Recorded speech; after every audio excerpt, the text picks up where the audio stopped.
Okay, good night, good night, good night, good night, good night, good night. Ed, can you hear me? I can hear you loud and clear.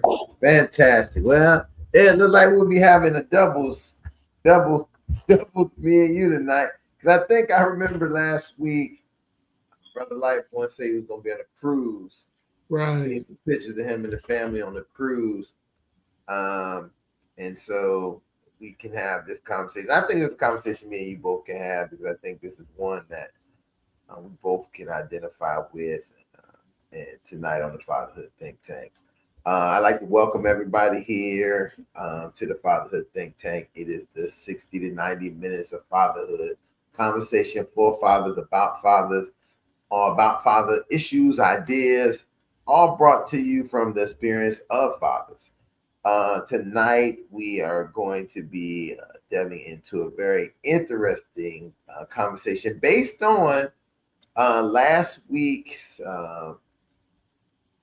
um, I guess, seminar that they was having. An organization was having a seminar, and I thought a lot about some of the things I heard in that seminar, and one of those things was the idea is can I be trusted to be a father? And what does that mean? Men who end up having children or becoming fathers, can they be trusted? But before we go into that conversation, I introduce Ed. I just want to shout out our sponsors, as I always have to do. Make sure the sponsors get their light because they sometimes help keep the lights on. So let's start with our main sponsor, and that is JAG Attorney at Law, Miami Dade, Broward, West Palm Beach. JAG Attorney at Law is a law firm owned by Johnny A. Gaspar, Esquire, JAG Attorney at Law. You can reach him at his email, j.gaspar@jag1law.com. His number is 305 827 8087. I almost know this number better than I know my own number. Repetitive of saying it every week. Or you can hit him at his website, www.jag1law.com. That is our man, a member of the Fatherhood Think Tank. Sometimes we, really need that um, legal advice on the Fatherhood Think Tank and what have you. He's always there to lend that to us, and he's a proud sponsor.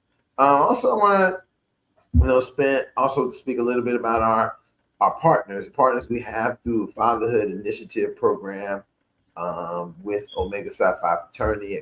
We have at least 3 chapters that we have a partnership with in their fatherhood and mentor um, initiative. The first chapter is the one and only Fort Lauderdale Bros Zeta Chi chapter in Fort Lauderdale, Florida. Um, 1954, the Lauderdale Bros. We have them, and basically they've been with the Fatherhood Think Tank since we was Fatherhood Talks, since we was Father Father Mentor program over there, and all the things we've been doing. They've been there from the beginning. Also, our other partner and attorney is Omega Psi Phi chapter of Zeta Xi Nu chapter in Lagos, Nigeria. That makes the Fatherhood Think Tank at this point international. So we're not just a local uh, on our own one continent. We also travel and are involved in another continent, another place where we also think fathers are. It's also very interesting sometimes to hear those fathers' point of view versus our American point of view of fatherhood. And then our last partnership is with the uh, Omega Lambda chapter of Omega Psi Phi here in the beautiful city of Brotherly Love, Philadelphia, Pennsylvania. They also participate in our partnership. Um, and so I always want to make sure I give them their just due, the organizations that support us. And sometimes you may not even understand how they support us, but they definitely, we support them that they have the program. And so I'm gonna let my co-pilot tonight. Hopefully, some other people come. If not, I think me and Ed can handle this conversation. Let him introduce himself, and then we're gonna get right on down the line. All right. My name is Ed Tenney. I have three very grown adult children. And between the two boys, I have one grandchild on the West Coast, little 3 month old young boy, and two grandkids on the East Coast, two girls. And as always, Dr. Ron, pleasure to be here.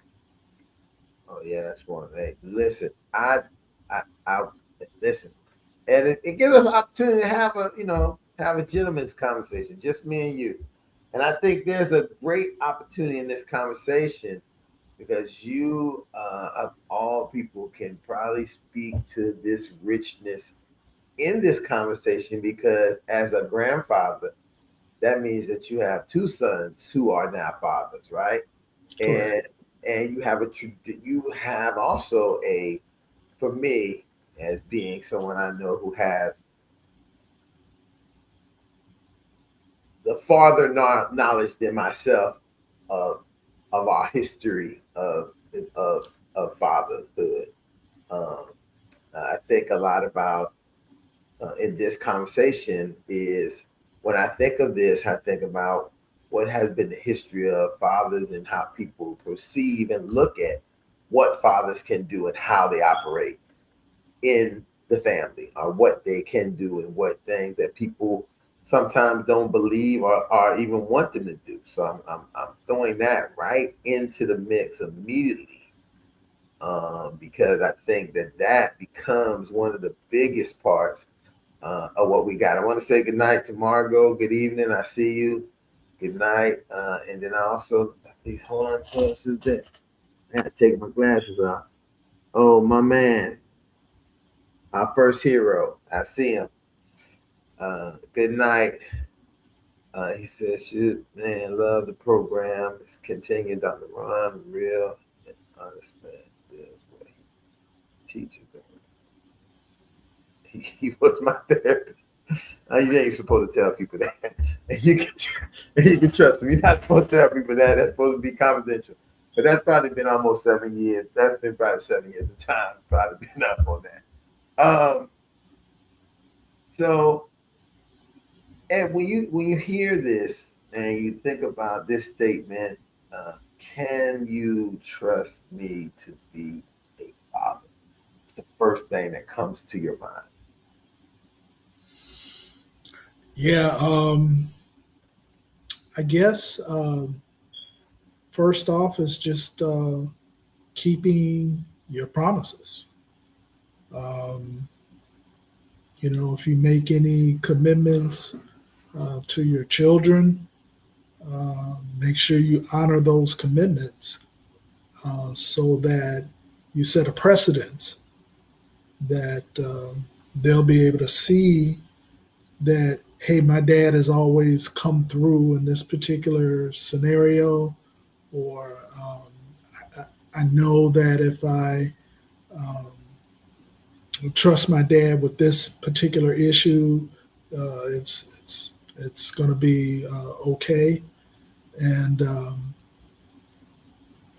I guess you have to have a sense of vulnerability for them to see that you're not perfect, that you can make mistakes. And but I think most of all, and first and foremost, you have to keep to your word.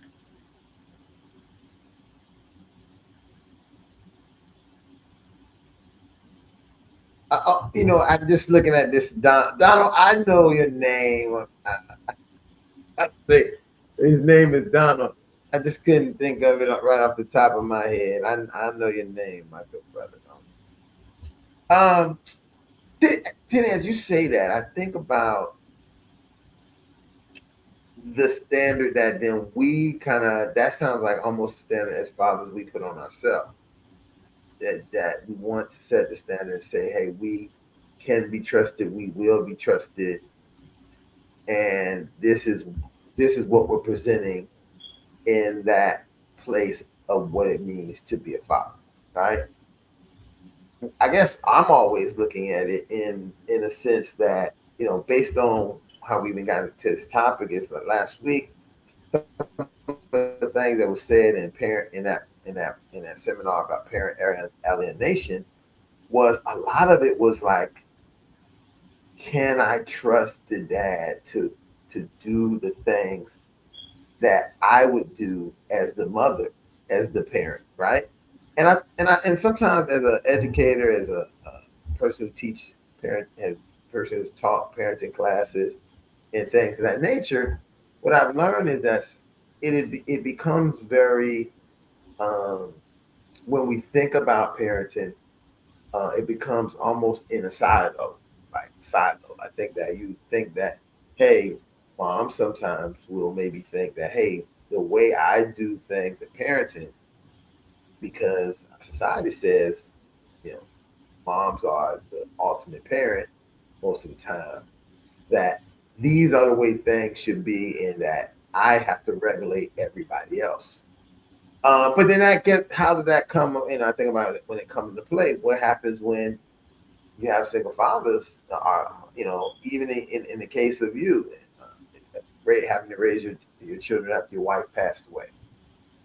It wasn't like a thing where, well, we doomed now. We don't know what's going to happen because mom is going to have to go to pots. And I'm telling you, I've almost heard this kind of scenario multiple times where people have almost said, what is this guy going to do now that he had to raise these children? He's going to have, and I think that you usually do what all parents do: be a parent, be an adult. And I say that because I've seen children who were the older children of their siblings step to the plate and do the same identical thing. You just have to say, hey, it's on me. I'm going to have to make some sacrifices. I'm going to have to do some things. They may not be like how my mom would have did or my dad would have did, but I'm going to have to do some things so I can make sure my siblings are taken care of. Our grandparents, even though they've been parents, going backwards and having to be parents again, with a completely two-generation separation between the person that they will be raising, it can be difficult and be a hard point of play. So as I think about it, we are sometimes very easy to say, hey, I don't know how that's going to work.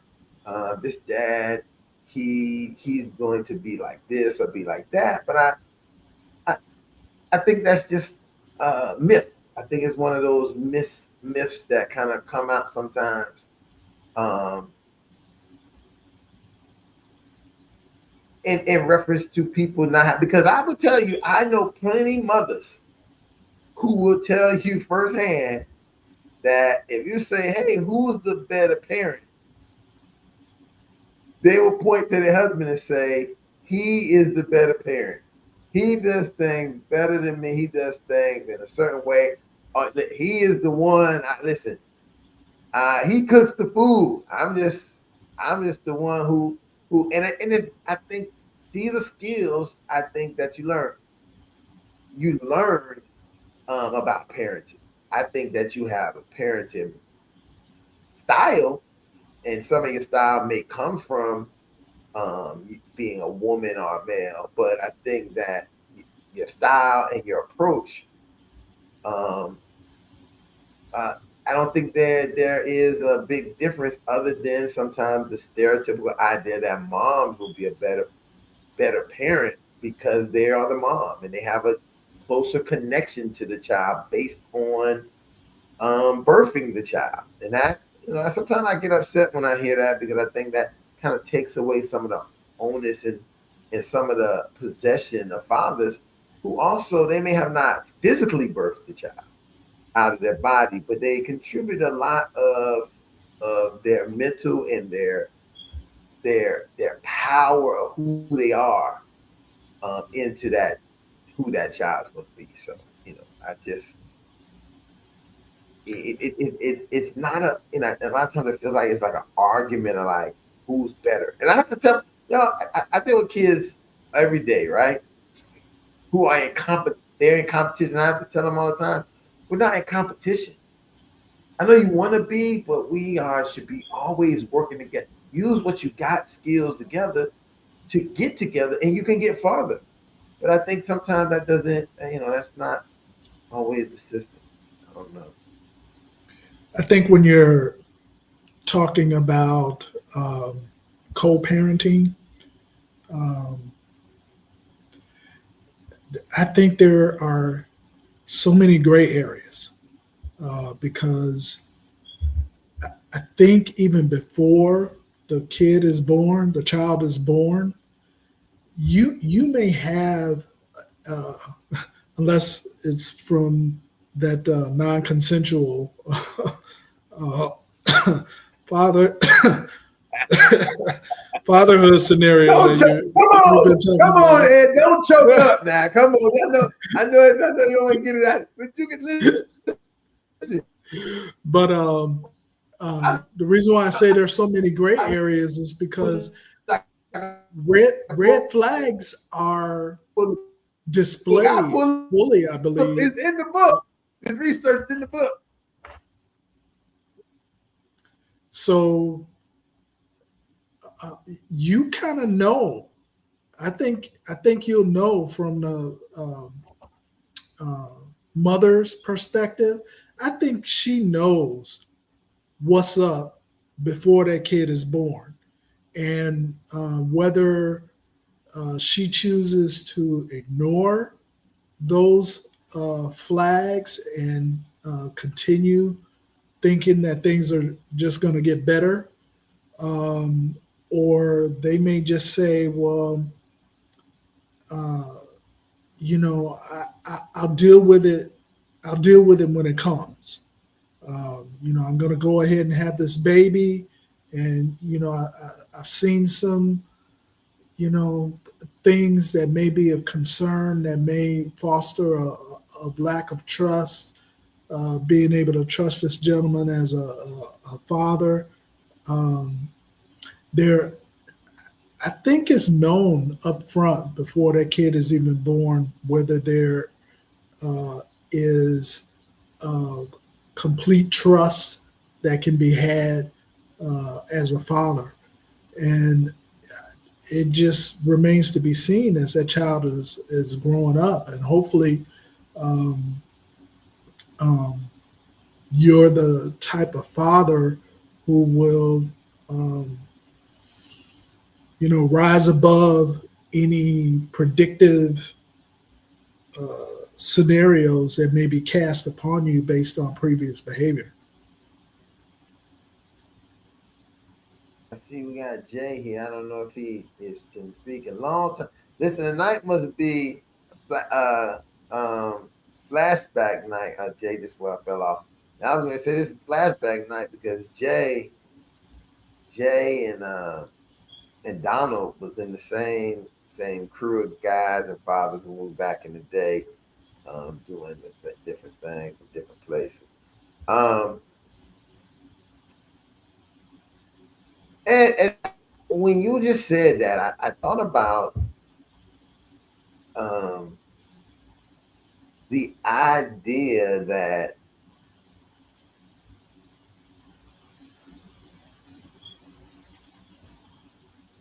the fear that happens a lot of times is directly related to what you're talking about when these people are in their romantic relationships.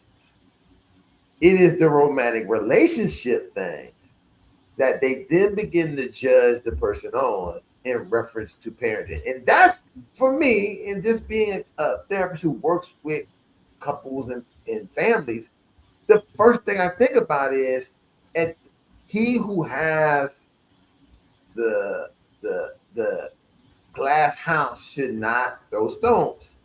Because there is a point that if this person that you're in getting in this relationship with having a child with is not the right person, or they do things a certain way, there is some onus on to you as the person being involved with it. I mean, I know that a lot of times people say, hey, this father, this or this man duped me, and I didn't know anything he was doing. Everything was a scam. And I hate, I'm gonna bring this up because this is in the headlines. I don't know very much about this guy, but it's a guy named Yaya. Yaya, he was telling women at one point that if they man couldn't give him $50,000, he was a bum guy, and now the horse has come to drink water for him because this woman has went on there and said that she has all of these children with him, and then he allegedly, let me say, I always say allegedly, he allegedly abused her. She came on the social media with a black guy, but at some point it seemed as if they was having the world class, and he was what we would feel a trusted father because he was providing these financial things at a high level. It was a trust position to trust him and follow his lead, and the things that they were presenting on social media. And then now you look at this 3 or 4 years later, and you see this you know this human factor. And I say this all the time because this is what the human factor happens. Nothing is perfect, and human things happen in relationships. I don't know the whole details of it, and I'm not trying to falter, but I do know that they have multiple children, right? And so one of the things I did hear her say in a recent thing is that she has to protect herself and her children. And this was a man that she definitely, without a doubt, trusted. And now the trust has changed, and it's not the same way.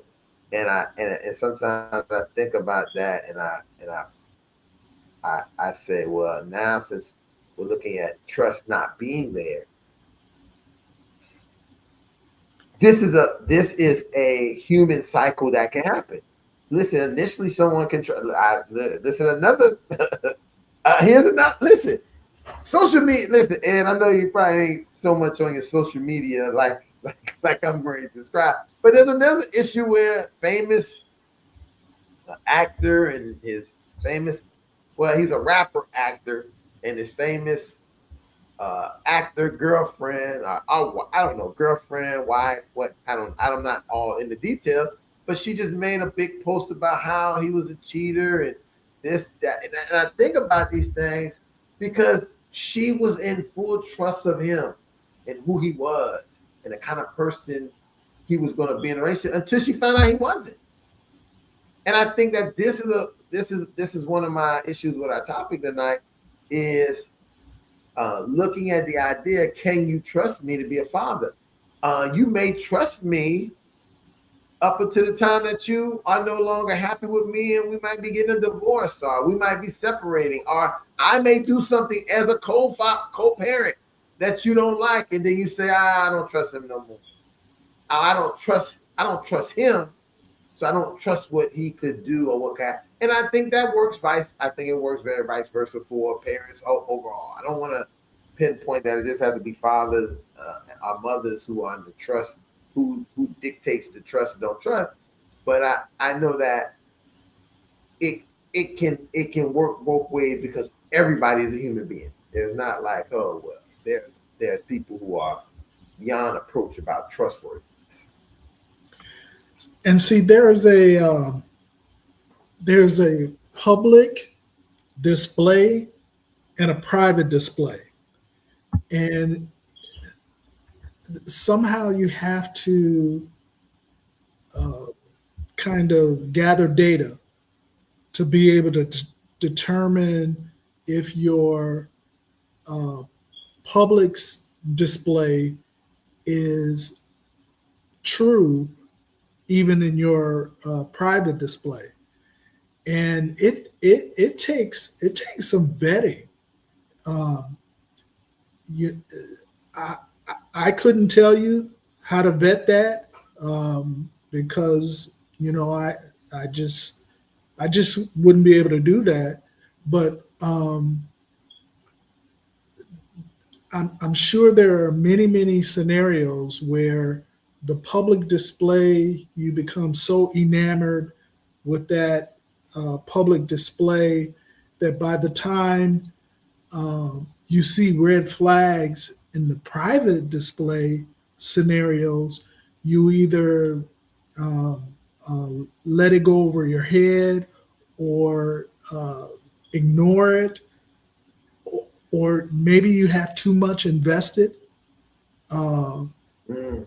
in that scenario where, okay, um, even if I could get out, I probably couldn't get out, or don't want to get out, uh, because starting over is worse than the current scenario. So it's a tricky wicket, because I think a potential father or a father has to really earn that trust in both scenarios. And um, I think it takes time to be able to ascertain what's real and what's fake. Right. And again, I'm not even going to say, again, I try to be so human centered when it comes to this, because everybody's human being, and we are not perfect. We're not robotic. We do not operate in this. Sometimes you don't even know, because it takes so much time to eventually get to know people, and not so much that they may be being fake, or they might be phonies, they might be scam. It may ultimately be that the development of this relationship becomes something completely different. Something could have happened. I know that you could be in a great relationship where the person, have a great time, the partner has a great time, you do stuff, and this one thing could happen. They could drive, and I'm going to give you the example of what happened. I'm not going to leave it hanging on the cliff. You could be somewhere driving in the night, and they're not intoxicated, but they do something and drive a little sporadic, and it's dangerous, and you guys get into this argument about, I gotta live, I got something to live for, and this thing goes back and forth where this person now doesn't trust you, because they feel like, hey, when I was in the car with you, you were driving in a way that they might have risked my life, and vice versa. The other person could be like, I can't believe that you don't trust me. Do you think that I would want to kill myself? I'm dealing with no, it's all that, and these are the kind of things that you can see that ultimately may not never get spoken on, but they didn't start that crack, and that crack then continues to get water in it. The water of, I call it the water of life. You get a crack, and then the water of life, and the water keeps getting in the crack. And the crack starts getting bigger, and the crack starts getting bigger, and before you know it, the crack is a crater. And then the crack turns from a crater into what's the thing that opened up this land? Sinkhole. And then your relationship has just went right down the drain from that little crack. And you say, how did this happen? Because with these things, and I come back to this. I believe if there's a concern and an issue about trust or about anything, they can be resolved with natural communication, talking about it. But so often I think they would rather, I don't know, they would rather, I guess, not talk about these things or not have a conversation, or they would wait till the only time they can express themselves is in a negative setting. Like, if let's say if I felt like, hey, me and Ed had a business deal, and in that business deal, I may have felt, Ed, I think Ed got more of the money than I got. I say, well, Ed scammed me, man. I think he stole from me. Listen, from that point on, me not going to speak to Ed about what happened and getting understand, I then tell, and we know this has happened because human beings don't hold, so they always going to vent to somebody, they're going to talk to somebody, and depending on who that person is you talk to, you know what's going to be the outcome. You talk to the person and be like, yeah, man, I ain't never trusted Ed either. I think he was, I one time gave him an ice cream cone, some money to give me an ice cream cone, he bring me no change back. Like, this kind of foolishness. And when all of that could have been resolved with doing what the human thing is for me to be able to go to Ed and say, yo, let's have a postmortem about this deal. Because I'm concerned on how it operates and what happened and how. And I'm only using this example because I don't want to always be dealing in a relationship. Because I want to be able to show that this should be universal that you have in any relationship you have with somebody. So often we like to always make it about battles between man and woman, but it's human beings that's talking. And I think at some point, in the same instance of you having some issue, you should be able to go to somebody and speak to them before anger, before dissension, before it becomes not a conversation about to understand what happened, but a conversation to blame for what happened. And I know that's almost sound. I would venture to say that is a legitimate question to pose if you're in a relationship and are potentially going to be parents, if that's something you're striving for. Um, Ask the question: Can you trust me to be a father based on our relationship as it stands right now? Can you trust me? Um, can I trust you as a mother?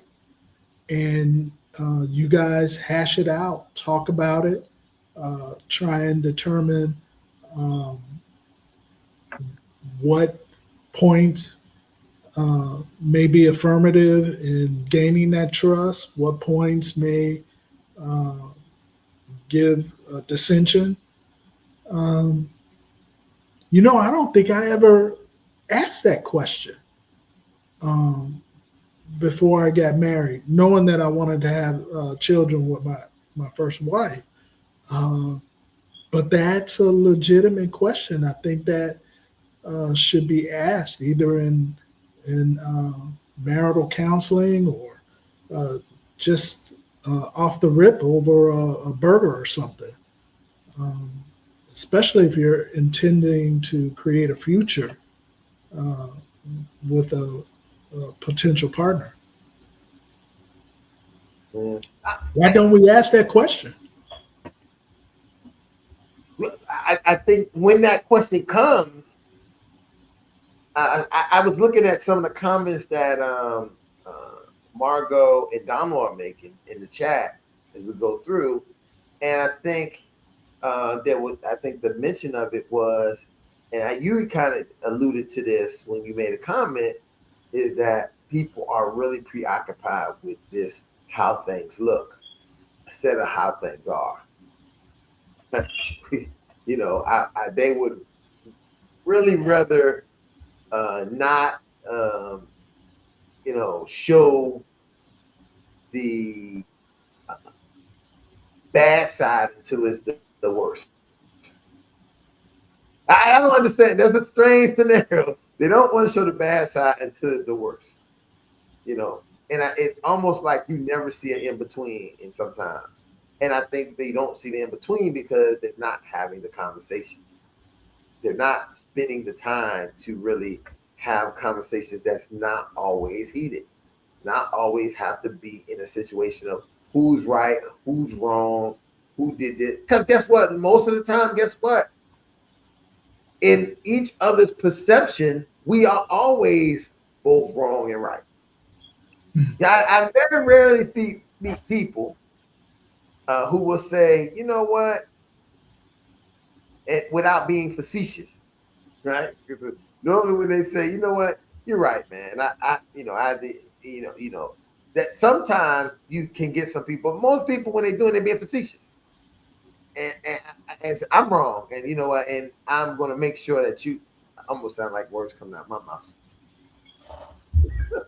Telling on myself, you're you're right, and I will never do that again. I think this and that, and I'm being very facetious because I feel like, hey, you're not listening, or you don't hear from me what I'm saying in this reference that we don't have to be right or wrong. I just want to have the conversation. I don't want to be. I just want to understand. It is not an issue of if I'm right or you wrong. It's about me being able to understand. Because once I understand, I maybe can move a little bit different. I understand. You tell me, hey, I don't like your I don't want to go. I don't want to go near them. I don't want to be around them, right?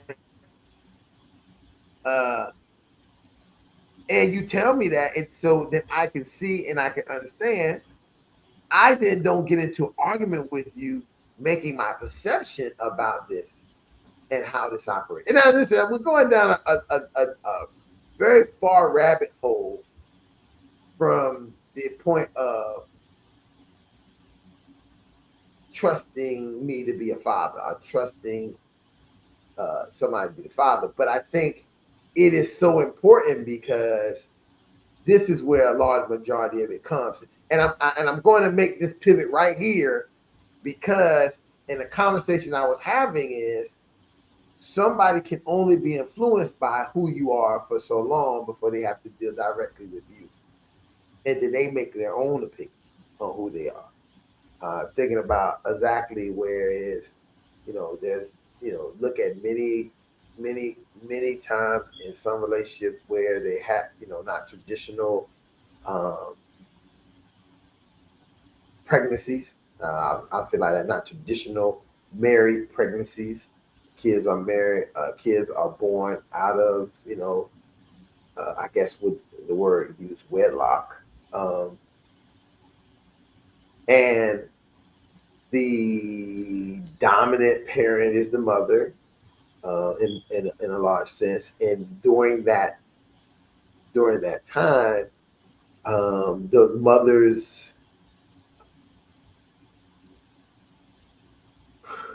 perception of the father sometimes then becomes the perception of the child because that's the person who is dictating what's going on at the time. And it's not until the child gets an opportunity to experience that parent for themselves on their own that you can probably or begin to even see that now this child who might be 23, 24 now saying, I've been told that this person was like this, and not in a bad way, just they've been like this. But my experience with them ain't like that since I've dealt with them, since I've been involved with them. The idea that the old saying, "Dad never come and never show up." He supposed to pick me up, and then now, and in this capacity of two adults, you guys are making all those kind of connections. All these things are being involved, um, and and the excuse now, I would even say, is father wants to be a grandfather to your children, right? That's the excuse that's why the reason he's saying he really wants to link up. But I don't buy that to be the exclusive. I buy that to be the reason to allow him to be back in your life as well. And I say that because I'm always looking at this not from a negative lens, but from a hard thing that a lot of people don't know how to do. It's very easy, and you probably can't identify with this, Ed, but you can definitely acknowledge that in your time with your son, your grandkids, you are definitely becoming more closer to your children, right? Because the grandkids are the catalyst for the closeness. And so what happens if I think of a way to get close to you after all these years of separation and not being around and being almost like, hey, quote unquote, you are an absentee father or a father that hasn't been around. And now here is an opportunity for me to come and be around. I need a reason. There's no greater reason than the child also wanting their children, the child wanting their children to have a grandpa, right? Because they got a grandma. The grandma there, she is on every move and shake. She is and so the opportunity to have a grandpa, because they are kids now living in a house with a mother and a father. So they would ask, Daddy, where's grandpa? Because I'm always seeing grandma.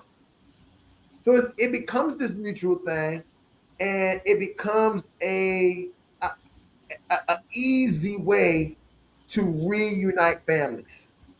Children are an easy way to reunite families in many ways.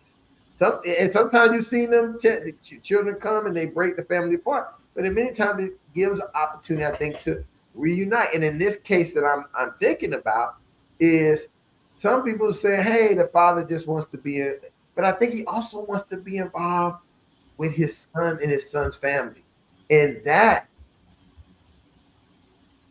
a lot of times, that definitely a lot of times comes through in ways that people really don't even get, to be involved with yours, to get reunified with your son through their grandchild versus on being right. So look at here. Look, we speak of great men, and they appear.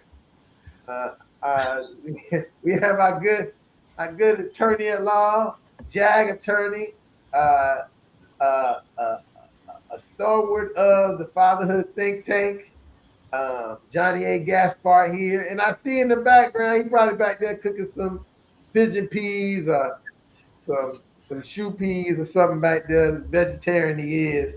Rohan is in the house, so I know it's Rohan's house because I've been in his house many times. So I know he's not there, but I've been in that house, sit right to the right of that refrigerator. So I know that's he's probably waiting there. Welcome, gentlemen. Welcome. Come on board. Thank you very much, Brother Ron. Thank you for the invite. Brother Tenny, how you doing? Good to see y'all. Good to see you. Been missing the last couple of weeks, but I had to get on here tonight. I saw the topic, can you trust me to be a father? So I think that was a great topic. I wanted to make sure I showed my face tonight. So glad to be on here. So, Dr. Ron, as you were giving your description there, what is the definition of a father that's trusting or that can be trusted? What is that? That can be trusted? Yeah. And again, I don't. Listen. I would believe that there's a show on Netflix right now. The worst thing. I think the dad forgot the child was in the back, and the child died in a hot car. Right. The child never showed up to the daycare that day, and that's how. And so the child died in the car. Yo, that would be considered a dad who could not be trusted, right? But when you hear his story and hear what happened, he was more caring and loving for the kid that you could ever imagine. So I think it becomes subjective of what it means to be a trusted, like, yo, okay, a dad who I don't know, a dad who openly drinks alcohol and drives kids around in the car, or go and do drive-by shootings with kids in the car. But then that is he trusting, or does he have some other issues going on? I think that would then become where, like, some people can even say a non-trusting dad is one who says he gonna give money for something he doesn't. So he let but then is it he ain't got the money? Or some you listen, I know this very often. As men, we will sell more than what we are. Somebody say, hey, we need this. And we'll say to be a daddy, be the man. Oh, yeah. Oh, you'll get it. You'll get it. I'll get it next week. Don't worry. We'll get it. I'll get everything you need next week. We'll have it all in play next week. And then, but you ain't got it. And next week come, it be just like when you're dealing with the bill collector. They don't come. And again, you don't communicate because you're now embarrassed to say, I ain't got the money. Now, because sometimes when you say you ain't got the money, the person who asked you for the money gonna turn around and say, well, if you wasn't with so-and-so, I seen y'all at the movies, I seen you do, it's not all these other. So sometimes it doesn't work, but it could be that kind of case. So I think it's very hard to make a definite definition of what, without knowing the circumstances, what and who is an untrusted father. So you're saying it's circumstantial? Huh? So you're saying it's circumstantial? I'm saying I would likely, in my non-biased mind, would rather say it is subjective and circumstantial to what the situation, and to be able to hear and understand what the situation was. There are situations where there are people who are completely untrustworthy. Like there are scammers. There are people who are scam everybody in the world, but they're not scamming their kids. They doing the scamming about their kids stuff. I wouldn't trust him around nothing around me, but he do everything he need to do for his kids. So it's subjective. Well, I would say I would use the phrase circumstantial more than subjective, because in that scenario that Ron so eloquently shared about the scamming daddy, in that situation, he is not trustworthy, because in his scamming, he is subjecting his children potentially to someone coming after him and unintentionally subjecting that child to potential harm, injury or violence towards them because of his scamming, despite the fact that his intention behind it was proper, or it was well intentioned. His action could potentially subject his child to being hurt because of his scamming. Because we know that people today are very, they don't. It ain't like back in the day where you will take the money, they'll scam. You know what? I'll chalk it up to where I just didn't, I missed out. They got me on that one. No, some people coming back at you. And God forbid he's with that child at the time. So in my opinion, that would be someone who's not a trustworthy father in that scenario. Now, again, I would use a term, I would say circumstantial is more so than subjective, because even in the one that you gave about the father who left the child in the car, prior to that incident, was there ever a time that he was not with the child, wasn't with the child, or very involved with the child's life? Was he that type of dad that everybody would want him to be the father of their child? Probably yes. But on this particular day, for whatever was happening in his life, he, for some weird reason or another, simply forgot or just overlooked it. And as a result, his child ended up, sadly, being a victim of his lack of attention in that moment. So in that circumstance, is he necessarily an untrustworthy dad? I would say no. I think it's a situation, a circumstance as Tenny shared, would be more applicable than a suggestive mindset, because I could think you're a sucky dad, you're horrible, you are somebody who was in jail, you're in and out of jail all the time, but when you come out, you want to be involved, you want to be part of your child's life. In that case, because of your past, are you now still not trustworthy? Your past had nothing to do with your child. Your child was just born, or was born while you were in prison, sadly. Now you come out and you want to make some changes in your life. So those are things that I look at, which is why I say it's more circumstantial than subjective. I hope that was a clear explanation as to my rationale. Anyone? I'm keeping. I agree. I'm keeping in mind also values, because some mom or some mothers or parents will say he's a bad father, not because he has shown violence, but because some fathers mistake discipline for punishment. So there's so many, as you said, there's so many different scenarios here. And who are you, sir? Who are you? Oh my bad. I came. I'm a part of the Fatherhood Think Tank. I'm here. I'm trying my best to be here as much as I can, and I had to put in my piece of the nuggets, the golden nuggets. Yeah, but still, who are you? I'm Rohan Roddock. Rohan Roddock. Yesterday, today, and tomorrow. I have 2 daughters. Thank you, Rohan, for letting the world know who you are. Way to get it in. Way to get it in.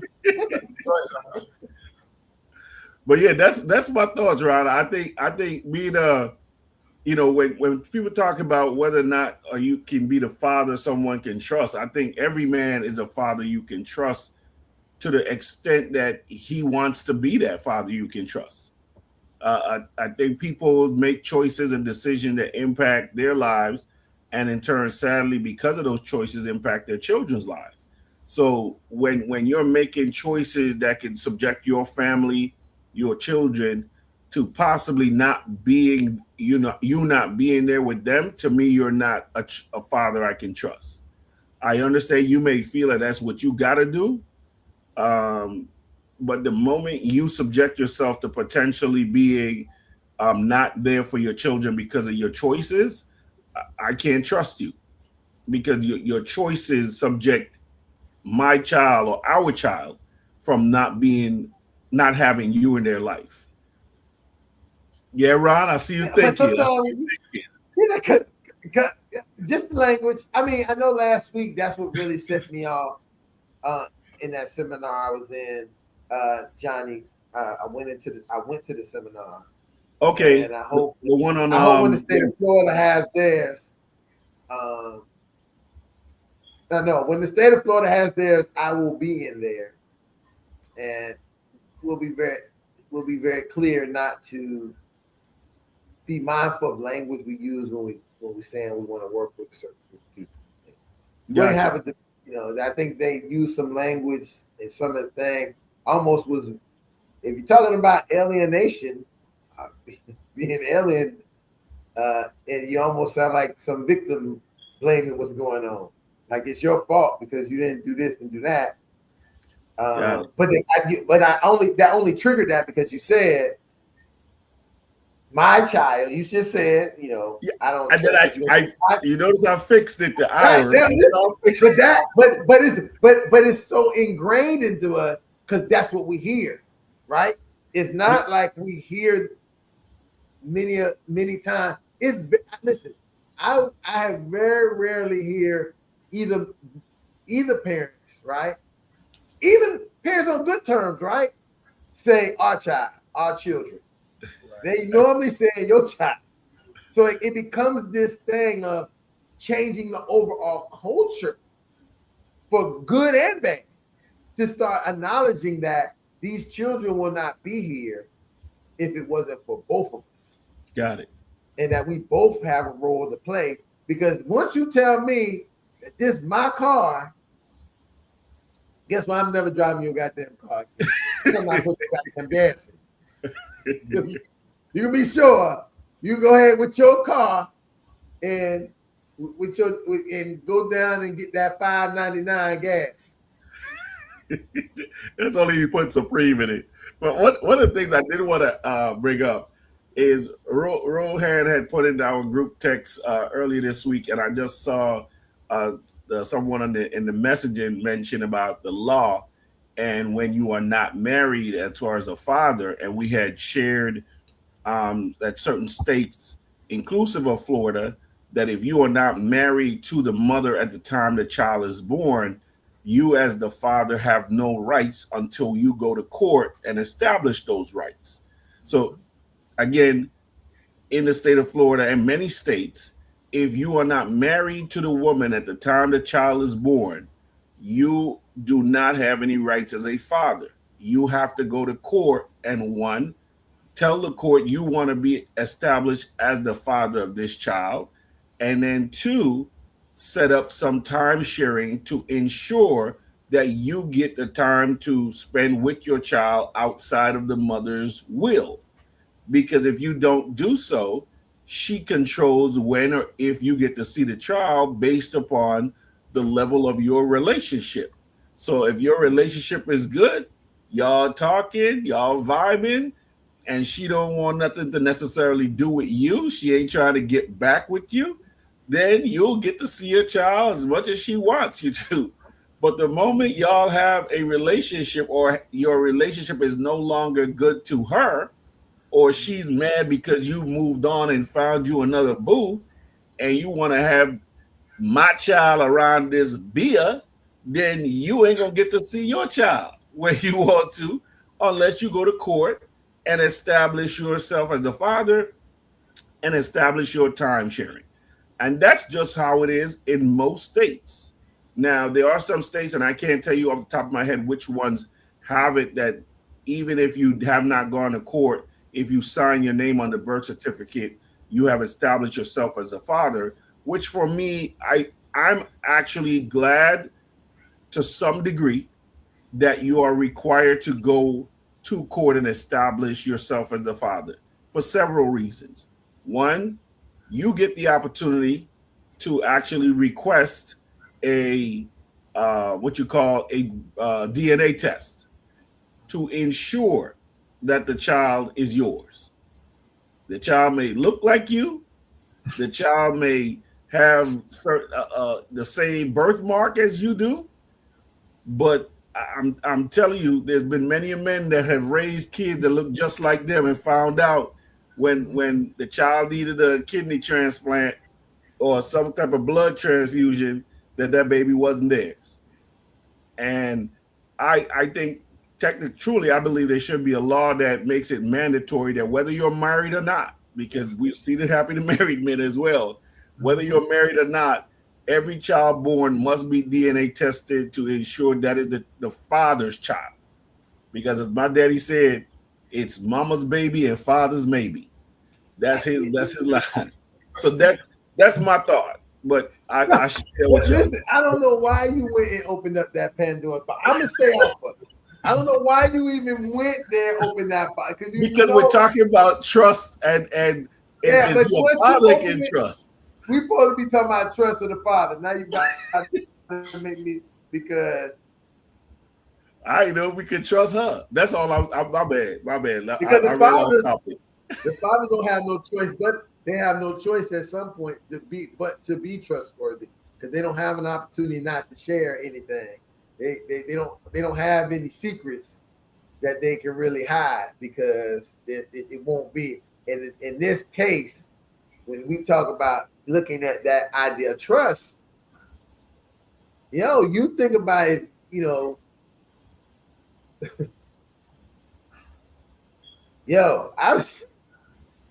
listen, I could not imagine. I think that this is like, you could say, hey, this guy, I make a compare and contrast. We get pregnant, men get pregnant, me and my partner get pregnant, and she says, we say, yeah, everything's good. And then I say, I don't want to do this. This was non-consensual. And then I go and be a deadbeat, and don't want no parts of her, the child in there, right? Mhm. That's. Listen, you can't tell me that's not a what's that TV the network the What? Hallmark channel Yeah. special, one of them specials that I that, don't know that, if that that is a Hallmark special, not that one. If it was something a now little different. on the other end of that whole scenario, same scenario. I wanted to be, and I so much was waiting to be there, and I was there. We had a beautiful and everything, and then I needed, went to go and needed to find out later on my child needed something or I needed something. And I went to go get tested, and we had nothing in common. Yeah. That's a hurt piece, man. Now, listen, you So- can't even begin to imagine what someone would go through to find out that. But Ron. Okay, so trust. I think the appropriate word is trust and verify. If someone comes to me and says, I'm going to fix your pool, and he gives me a card and says, I fix pool in neighborhood, and I say to him, I'm going to verify you. It's the same scenario. You and her are together, whether you have it in marriage, out of marriage, one night fling. I agree with Jog. Just verify, because trust sometimes can be emotional. I like how she looks; she's attractive, and all of a sudden you get emotional and you trust her and you don't even know her. So Listen, many of men have trusted without that condom, and ended up learning that she ain't as trustworthy as I thought. So I agree. You can trust, but then we got to verify, and that's all I think that should be the standard across when it comes to children being born. Sadly, we are, and I know even back in the 50s, 40s, and 30s, this happened. This ain't something new. Where unfortunately, men give birth or involved in being father of a child and find out, as Kanye said, 18 years later, the kid ain't his. So I think that's the thing that I think today, with technology being what it is, with where we are in today's time, there should never be a point where a father doesn't know the child that's being born is his. I think it should be mandatory, just to avoid the issue with the trust part from that perspective, because and we're talking about in those scenarios where the father is someone you can trust. Now, in a lot of cases where that you can't trust a child with that Negro anyway, that it don't matter. But still, I still think that it should be standard across the board for that perspective to allow that trust part. But when it comes to picking whether or not a father is someone you could trust with his child, I think as long as he's there and present and showing himself involved, he's trustworthy until he shows himself not to. But we're all human beings. We all make mistakes. We all the mom who let the child fall and hit their head off the bed while she's with the child, is she no longer a trustworthy mom because that child fell off the bed and hit their head? I just think that it happens in this life that we live in, and some people want to make everything an extreme, especially when you're going through those toxic custody battles and things. Every little thing you do is looked at, despite the fact that there may be a mistake by the child, and I think, or something happened that the child just did. But does that make you not trustworthy anymore? If that's the case, all of Teddy's kids might have been taken from him, because I know they fell and hit their head several times, just because, not because he wasn't paying attention or trying to, but they were being kids. They were being kids, and it happened. So I think that's the biggest part, is how we can trust. Every father should be trustworthy, in my opinion. And I'll shut up. Every father should be trustworthy. See that, Tenny? See when we was talking earlier, just me and you, how I kept the words to human beings, so we wouldn't be getting into this whole. I know the conversation about fathers, but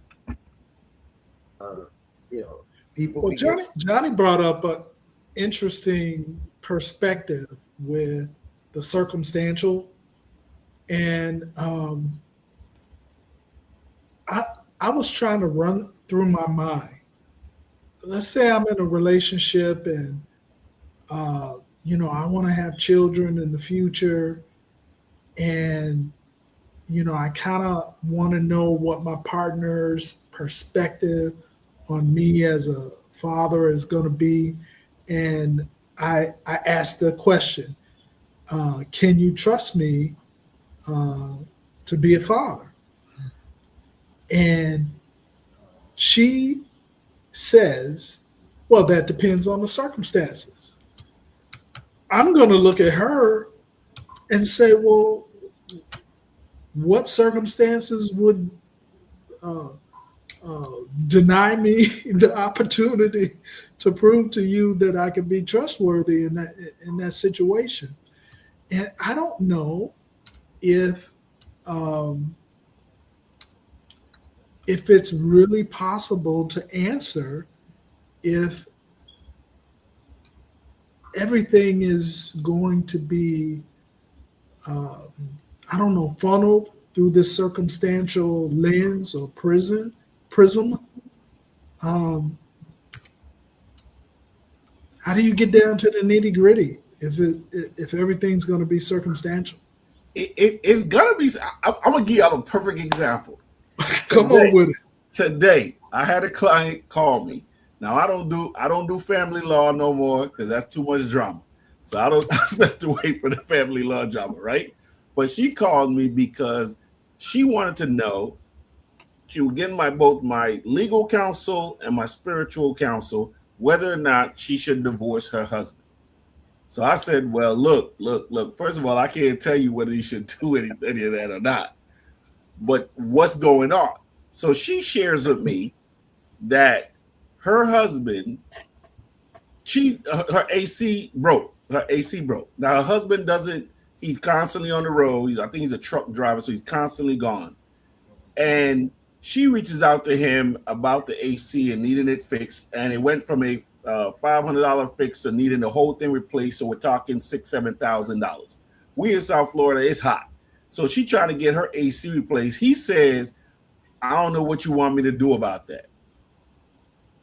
That's his response to his wife, who is in the hot AC in Florida while he is on the road somewhere else.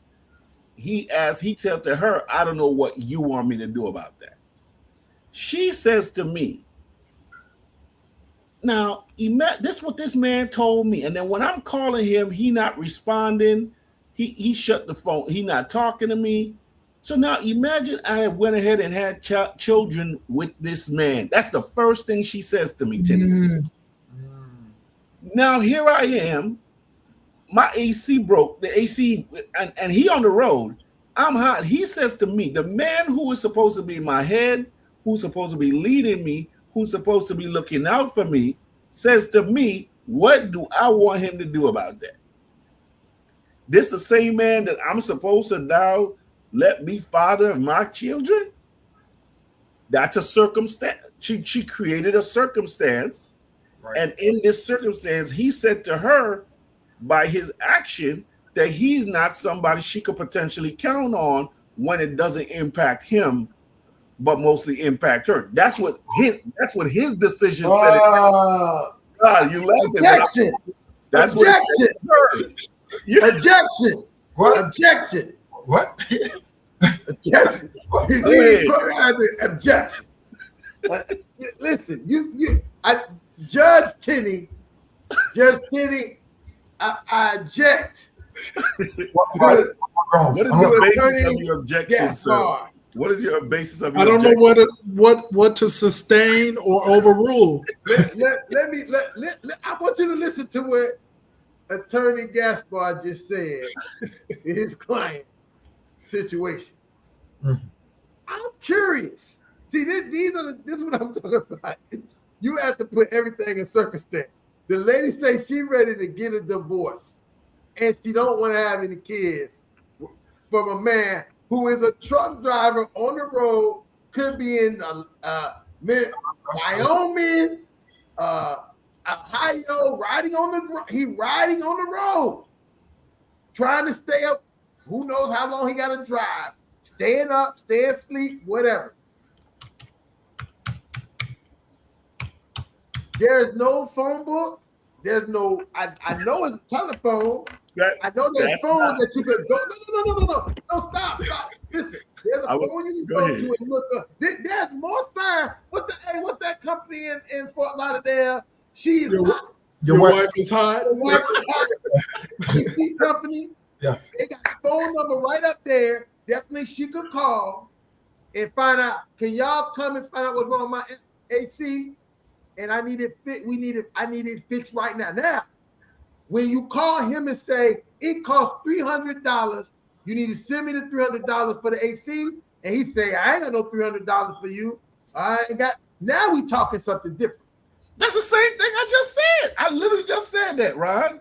Right. I said she found out the amount. She told him what it was, and he said, "I don't know what you want me to do about that." Yeah, it was a $7,000 new AC. Correct. I was very clear on the number. He said, "I don't know what you want me to do." But let me ask you this: what? Listen, again, once again, she as his partner either knows he got $8,000 or he don't have $8,000. Right. Okay, you're right. But she might also know he got $8,000. See, now my problem becomes is where in this that you lied that you called and said, I need you to handle this. But I can't handle something if I don't have the handle. And does that make, if I may interject. Okay, see what I mean? Titty, you understand what I said earlier, Your Honor, earlier in the conversation. It all depends on circumstances. Because now he's about to give us some other circumstances to this situation to make it more clear. I don't know whether to sustain or overrule. I don't know. This is above my pay grade. Judge Titty, listen. And Brother Rohan, the juror right now, what we're saying is that the lady called her husband seeking leadership in how to handle the situation. Even if he did not have the 8,000, the thing that I guess as his wife she was looking for from the husband is him saying, "Love, I don't have 8,000 to fix that right now, but I know that the house hot, so let's do this. Why don't you go stay in a hotel for a couple of days? Let's figure out how we're gonna get this thing fixed.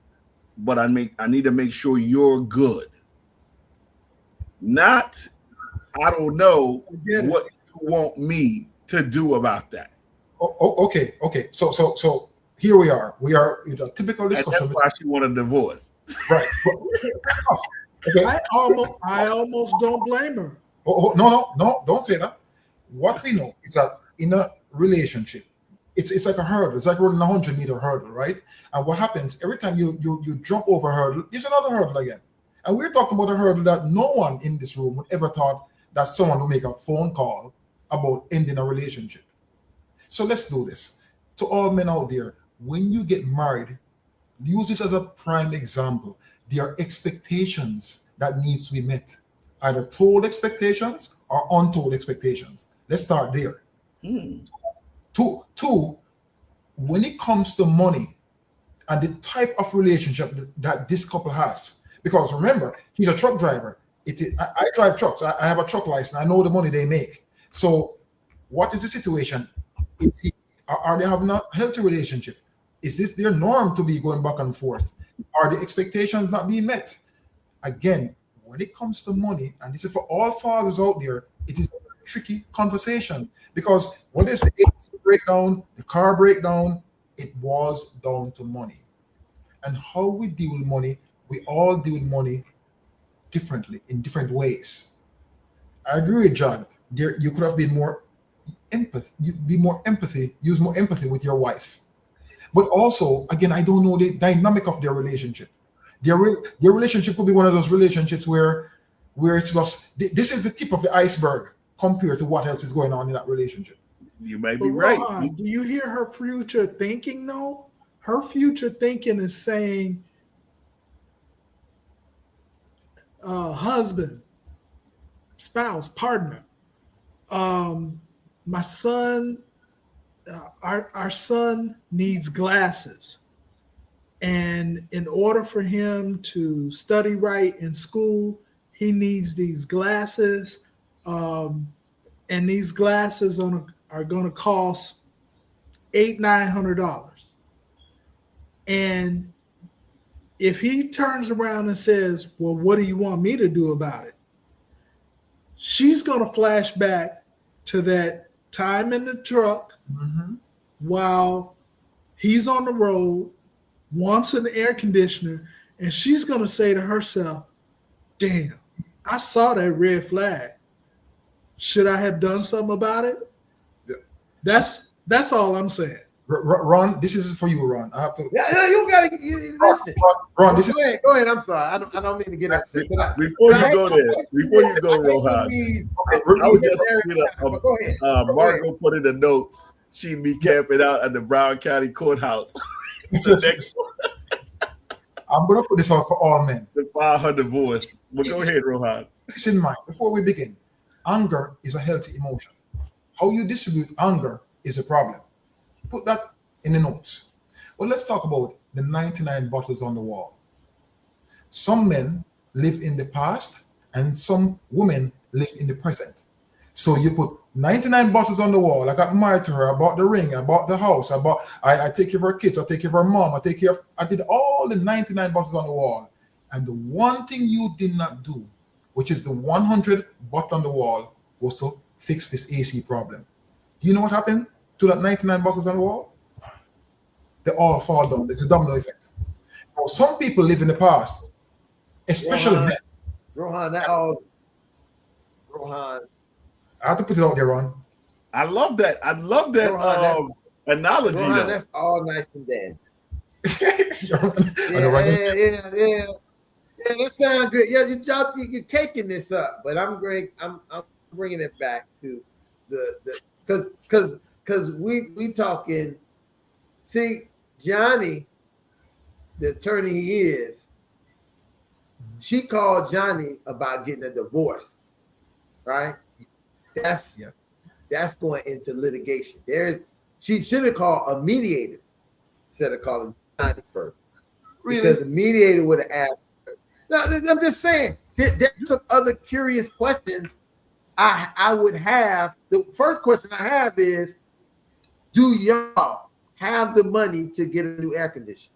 Because it's different that if y'all have the money, because in that sense, to me, if y'all had the money to get the air conditioning, unless you don't have any possession of the money, you could handle the air conditioning situation without any problem. We can't hear you, Ron. We can't hear you. I can't hear you. Your mic dropped. Your mic. Try again, Ron.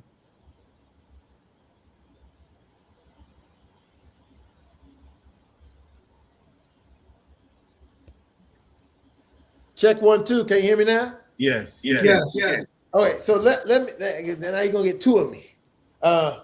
If there is this opportunity, and I hear you, my curiosity as the therapist would be first to ask, do you guys have money for a new air conditioner? She does. No, do y'all have? See what I mean by these lawyers? You see how lawyers talk? He said that she does. To me, a marriage is not about she or he, it's us. Do we have, and let me tell you something. You tell me so much, and only just the conversation we have, you tell me so much about this situation based on the point that you say she does. And because if she does, why is she calling him about when he on the road? I'm just curious. He's on the road. She has the money for the air conditioning because she wants him to pay for it, right? What? I don't think she was looking for him to pay the full thing, Ron. She was just looking for him to be the husband and the leader. What the hell does this man do if he fall? Then what does he do if he fall? If he get in an accident, what happens to him while he riding, talking to her? He run off the road, crash, become paralyzed. What happens then? What happens? Tell me what happens to this man, because Because in reality, what you're saying is she's waiting for him, and that's not partnership. That's childhood. You That's think key. so? Yeah, without a doubt. I don't want. Listen, in the idea of us being a unit, if only one person can take care of all the stuff, if that person gone, then everything is over. And then we have a lot of families that live like that, and we see it after the fathers die, right? The mothers don't know what to do, don't know how to do anything. Their children have to come and support them for the rest of their lives, and that is not good partnership. But I'm not disagreeing with you on that part. What I would disagree with you on, in my household, if there's a large purchase that has to be made, and I think $8,000 is a large purchase, I would still speak with my spouse, even though I know I have the ability to pay it. I would still speak with her and say, "Hey, babe, look, the AC dude came. You called me about the AC. They talking about 8 stacks. That's a lot of money. And she might say, okay, do we have it? See, she gonna say, do we have it? Which I understand that. So the same way in this scenario, the expectation wasn't about him paying for it. She just wanted to see what he was going to do from a leadership perspective, because she could have paid for it herself. Don't you call your spouse and say, "Hey, spouse, this is a large amount of money"? This is where my problem arises. Hold on, Ron. This is where my problem arises. Why you're so busy trying to second guess me. This is what happens many times in a relationship. This not just women, men and women do this. They want to second guess their partner to give them these challenges to see if they fit up to some standard and some image that they are. But you should have did that before you got with that person. Don't wait till they get into these relationships. You can't get married to somebody and then say, "Oh, they're now doing this." Now, if they did a 360-degree turn on you, that's different. But don't get now and be saying, "Well, I'm hoping that they will do this." What you mean hoping? You should know when you said "I do" that they would not do that. That leads us up to my question earlier. Ron, let me real quick. Here we are again. We're running the race, right? So we say "I do" at the race. They say "Get ready," and they fire the gun. They say "I do, I love you forever." That emotion. So let's run the race. So we're running the race, right? And here we go. Let's look at the picture from both sides. I'm hot. So if I'm hot, I'm gonna be I'm stressed. When I'm stressed, I'm gonna look. If I call the side nigger, I'm sorry. Oh, my bad. Yo, listen, behind yourself. Let him know that, Rohan. Let him know that. Listen, once again, go ahead. I do. Okay, this belongs to my husband. This is a responsibility. I'm married to him. I made a vow to him. This is my expectation of him to have this fixed. Now, every relationship have different dynamics, right? So he's driving on the road. They don't get to shower, because I used to drive. They don't shower. They need to find somewhere to eat. He's under stress. He probably want to be home with his wife, but hey, I'm on the road. Wife calls. She's under stress. The AC is not working. But what you guys are not looking at is this. You're looking at the AC, but let's look deeper than that. Absolutely. There we go. Let's look deeper than that. Let's look deeper. The AC could be the gorilla is in the room, but the AC is just this newspaper, but there's something else going on in that relationship. Absolutely. Why is divorce being called for an air conditioner?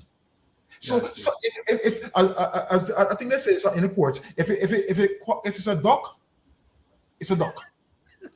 And this sounds like a duck to me. Absolutely. You're not getting any empathy out of these two guys, man. Listen, it doesn't smell good. I know that you want to maybe go ahead and file them papers for her, and then what she want the papers filed, but it don't smell good. It doesn't smell good. It actually smells like dramatics, because this is a conversation that you can have. This is not to a point, to me, realistically, being realistic, getting involved into a serious matrimonial marriage, that because my husband is away working a very stressful. Listen, we're not talking about he working. He not at the beach doing it. He working probably one of the more dangerous jobs right now in this country, right? True. To make a living. And you are calling him to say, listen, I know you're on the road living in your cab, but I'm here hot. I'm hot. I'm here hot. And I want you to do something about it. I want you to do something about it. Correct. And I understand that. But we also don't know the history of what all that. And guess what? How about this? Do you think that maybe for this man, her going to meet you and filing for the divorce might not be the amen hallelujah for him? You're playing yourself. Sometimes people be playing themselves. You're 100% right, Rod. And I even said this to her, right? And everybody's right. It's not, which Margaret just put, it's not just about the AC. He stopped answering the phone. So again, there was something, and I do agree with y'all. It's not just about the AC, as Rohan so eloquently shared. There was a bigger gorilla in the room, and the AC was the banana that she took from the gorilla without feeding the gorilla, and the gorilla got pissed, and it turned into everything else. So I know it's not about the AC. That was I think what happened was a triggering point.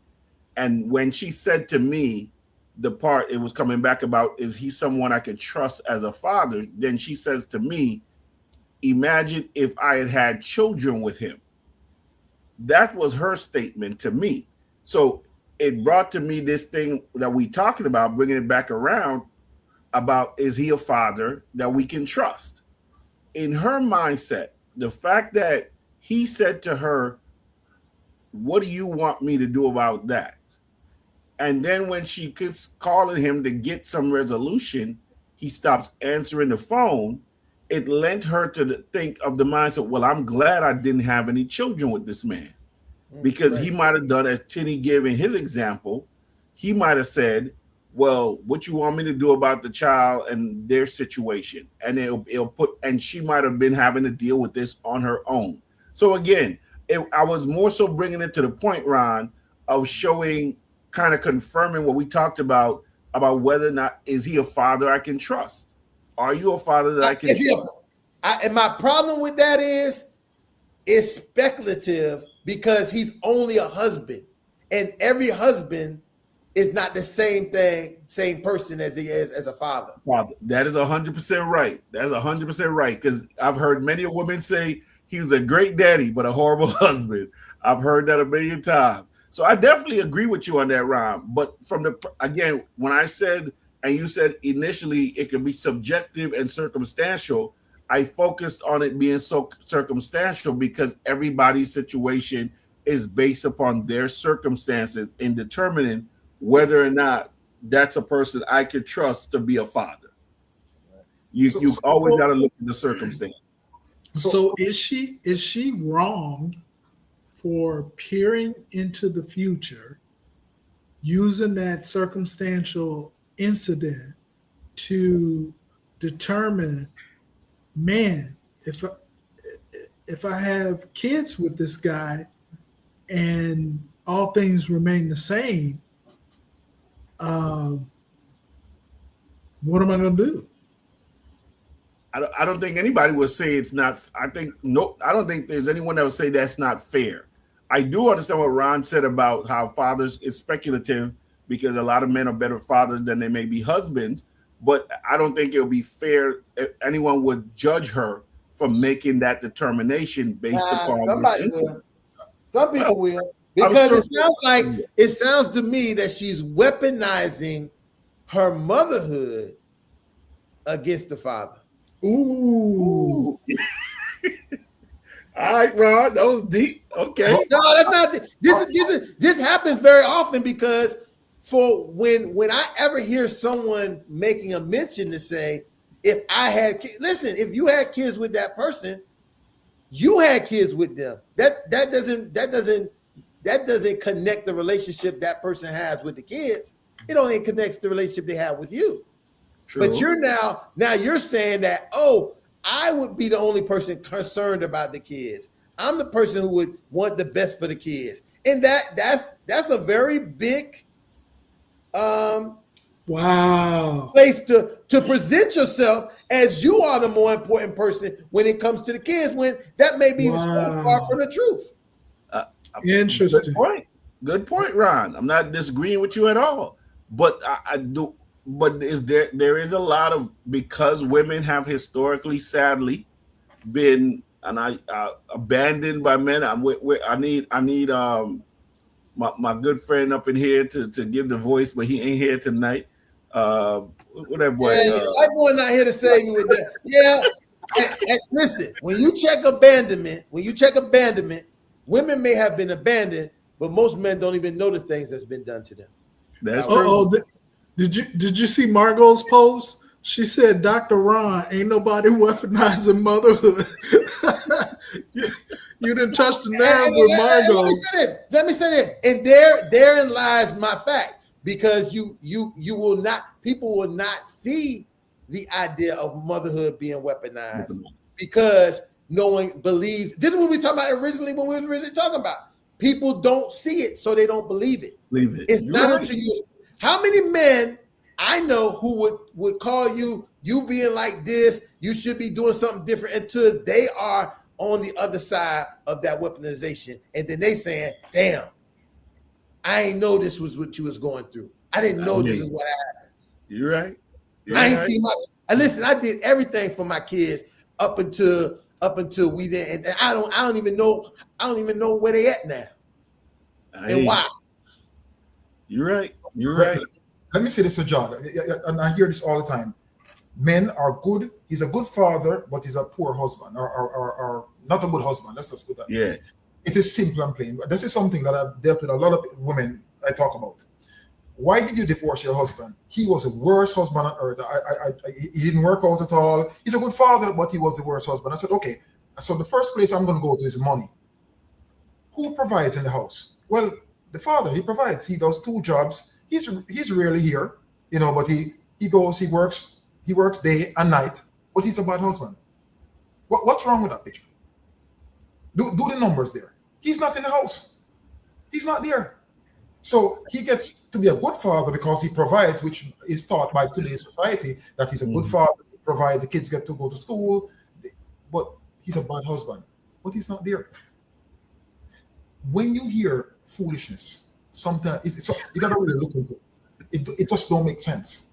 Mind you, there are some cases where that could be true, but majority of the times, remember, when you have children, you start a relationship. It is work. It is not something that, okay, let's go have kids and go chill. It's work.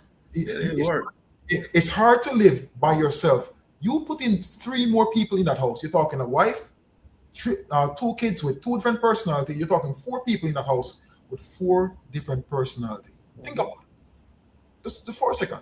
So I don't support that talk about good father, bad husband. Most people don't want to do the work. I talked to a female this week. She's like 30 something. I told her I may want to start a relationship. She says to me, well, I don't really want to work. I want a husband that can provide so I don't have to work. She was very clear to me when she said that. And I told her, I popped the balloon right there. Interesting concept, guys. Interesting. Roha, question. When she said she didn't want to work, was she saying she didn't want to work like a job, or she didn't want to, because you were given when you were discussing prior to saying that, you were talking about working in the relationship. They don't want to put in the work in the relationship. But in this case, she said, I don't want to work. Was she referring to a job that she didn't want to work? She wanted, quote unquote, the soft life where a man will take care of her? She stated to me she wants money. That's the first thing she said. So when I get that a lot, I say to someone, you want money.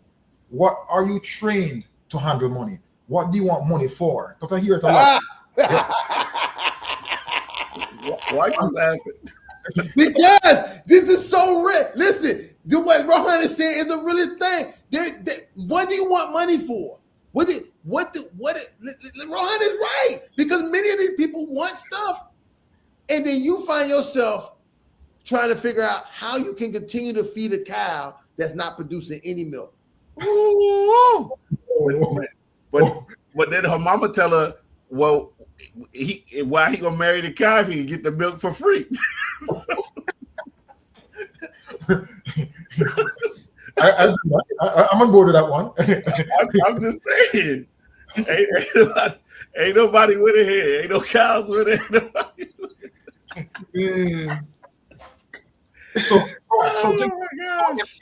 if she wants money and she don't want to work, how are you gonna have kids?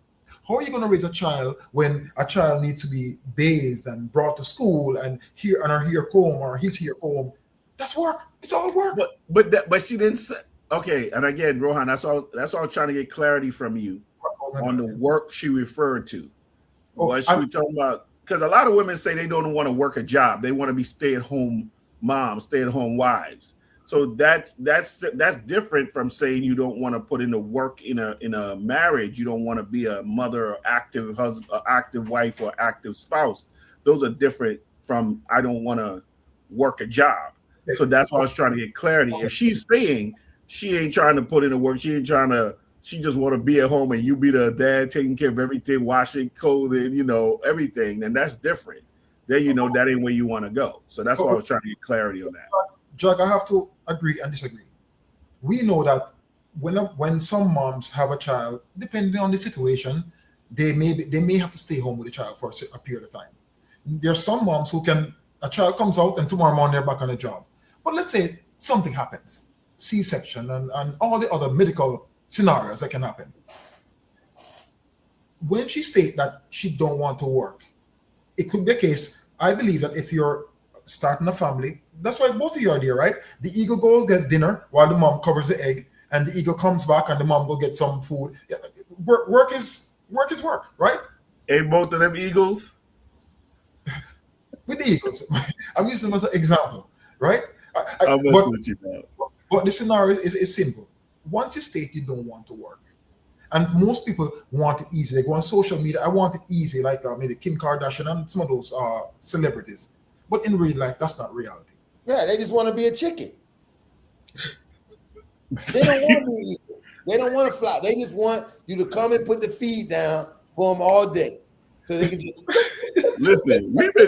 We've been talking about all kind of farm animals today. We talking about cows, dogs, chickens. Ronald McDonald had a farm. Listen, I'm that Rohan and the Eagles. Everybody, listen.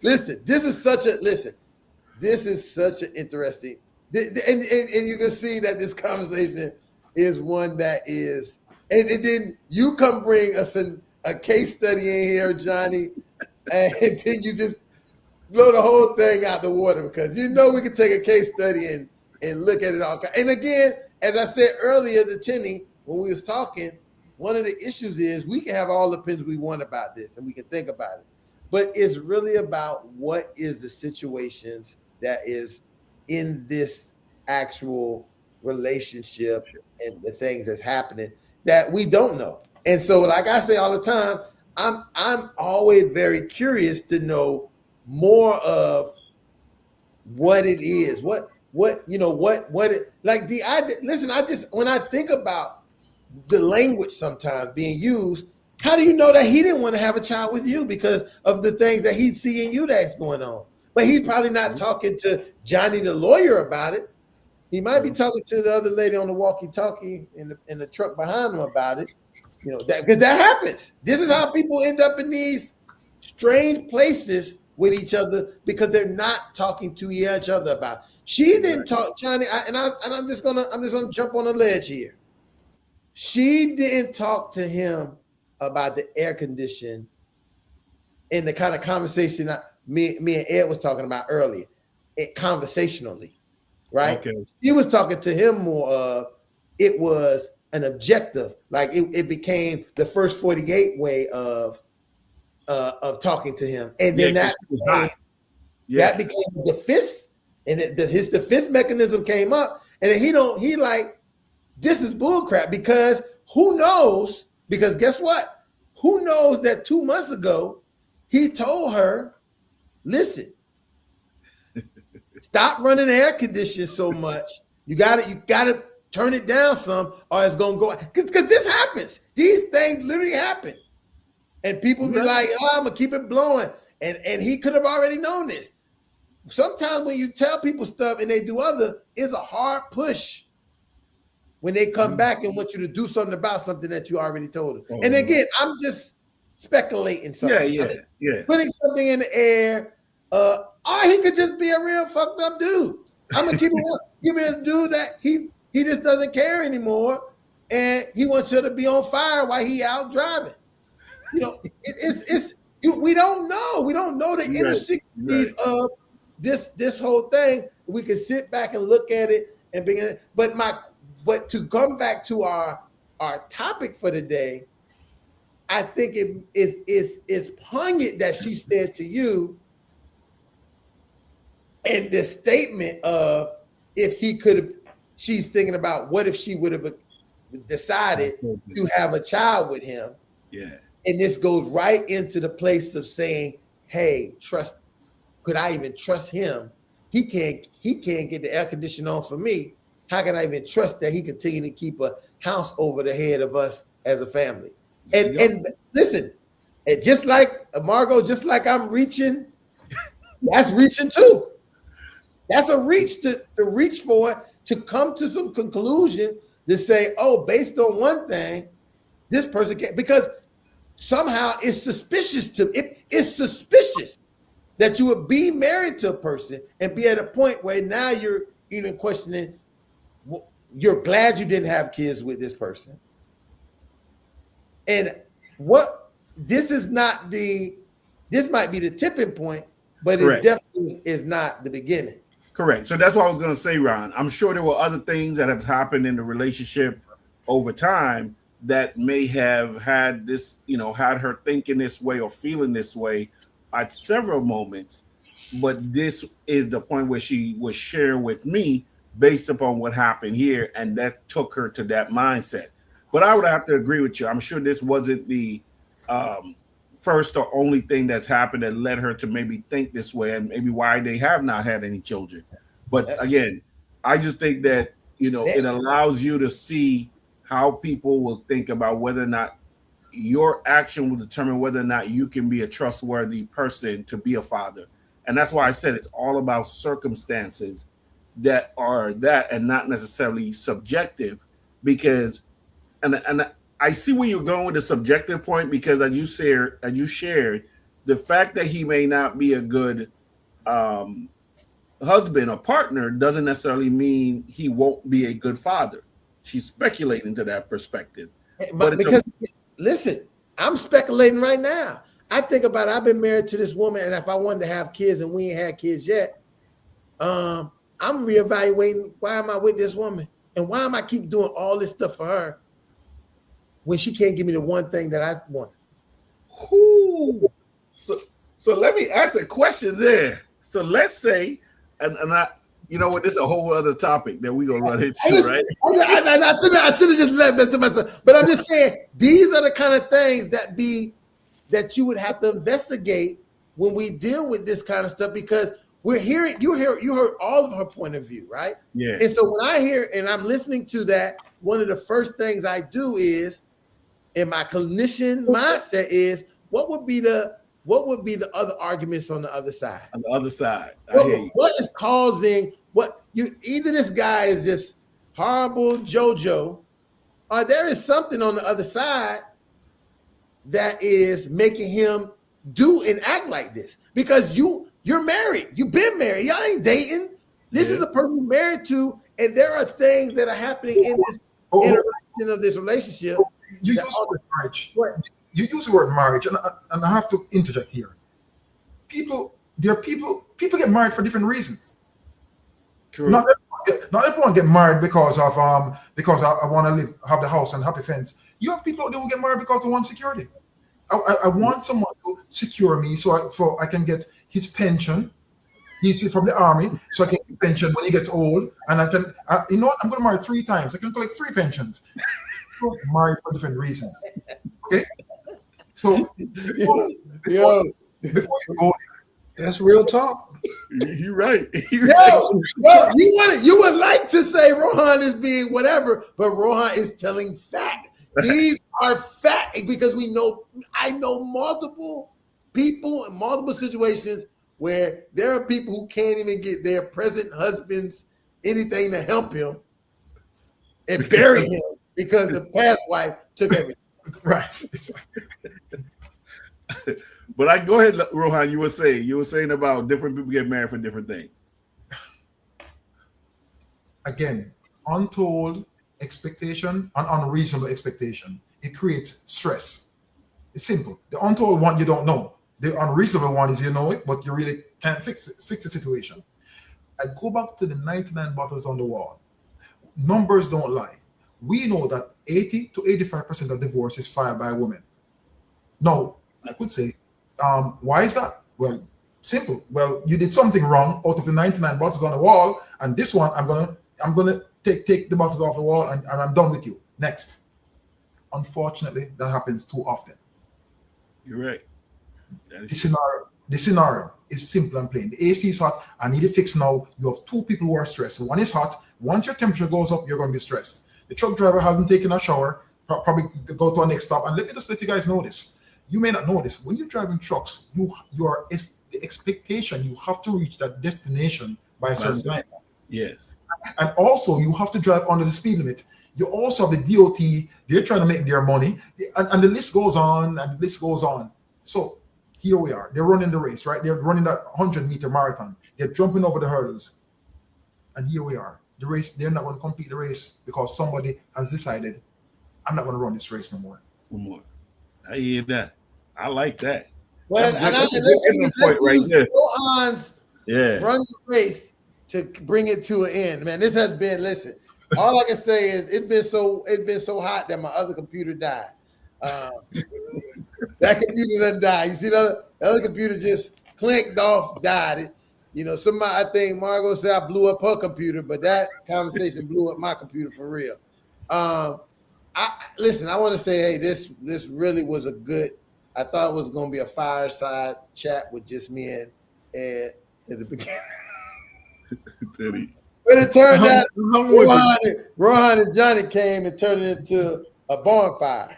So we had a good conversation. And one thing I would like for people to take from this is this idea and looking at the idea of, hey, how you could be trustworthy, and you want to be trustworthy, you want to do these things. It is interrelated to more than just what your trust value is. It's also how someone perceives you to be. And that's how sometimes a lot of the definitions for us as fathers come about, not from ourselves self-proclaiming, but by other people's identifying and recognizing. And so that's a big part of it in this. So I would say, as you look at this, this was a really good conversation. I feel like I've been drinking 2 Red Bulls at this point. I drink Red Bulls, but I feel like it's so hype. The conversation was good. I know Margot in there. Margot probably need to call Lightborn and they can get together and put together a big plan about. But listen, it's not so much because this can work. And I like to say this all the time. These situations that we describe, even though we're looking at it one side from the father point of view, they can fit for anybody. They can fit for the mother, the father, because that's how human beings operate. Some human beings are like, look, the mother could have a whole bunch of money. We don't know. And she could just be saying, well, I want you to get the air conditioner, and know that him getting the air conditioner is about to put them under the gun. Or it could be he just being stingy and don't want to put no money out. We don't know. Anything could be the case, but I will say this. It tells us in many instances, you can't determine what is going on in people's situation. They know. And sometimes all you can do is look in from the outside and try to give any kind of positive support that you can. I think that she called Johnny, and if Johnny was one of these ambulance type chaser attorneys, right? He would have told her, yeah, girl, let's go ahead and get this going. Give me that money. Let me get the paperwork ready for you. By the time we'll have this ready by the time you come over, you can already pack your stuff, get everything. Bang bang, we'll be up out there. We'll put you. Matter of fact, let me put you up in a hotel for a couple of days while you work on the paperwork. Listen, I know the lawyers that'll do it. You're right. Set them up in a hotel. Set up in a hotel. Say, come on, let's sign these papers. He do what? How much? Right I'm gonna get you 75%. You ain't gonna get half. I'm gonna get you 75%. Because you hot, you gonna really be hot. He's gonna pay for everything. He's gonna pay for everything. Don't worry about it. I got you. Yeah, right. He gonna pay everything. He gonna be riding trucks. He gonna be riding trucks till he's 75. Don't worry. He gonna be paying you, baby. Don't worry. Anyway, with that being said, listen, we had a good time tonight, guys. I want to thank you so much. We have definitely went over, but it was worth it, right? It was worth the conversation, worth the time. With that being said, Father, repeat after me. I am a man of honor. I am a man of honor. I am a man of courage. I am a man of courage. I am a man of respect. I am a man of respect. Fathers, I say that I am. I say that you are. You are. I say that we are. We are. Championship fathers. And the kind that can be trusted. I say that to all you fathers out there, you can define who you are, but it's better than defining who you are, you can show them who you are. And showing you would never, ever prove wrong, because I'd rather see a sermon any day than to hear one.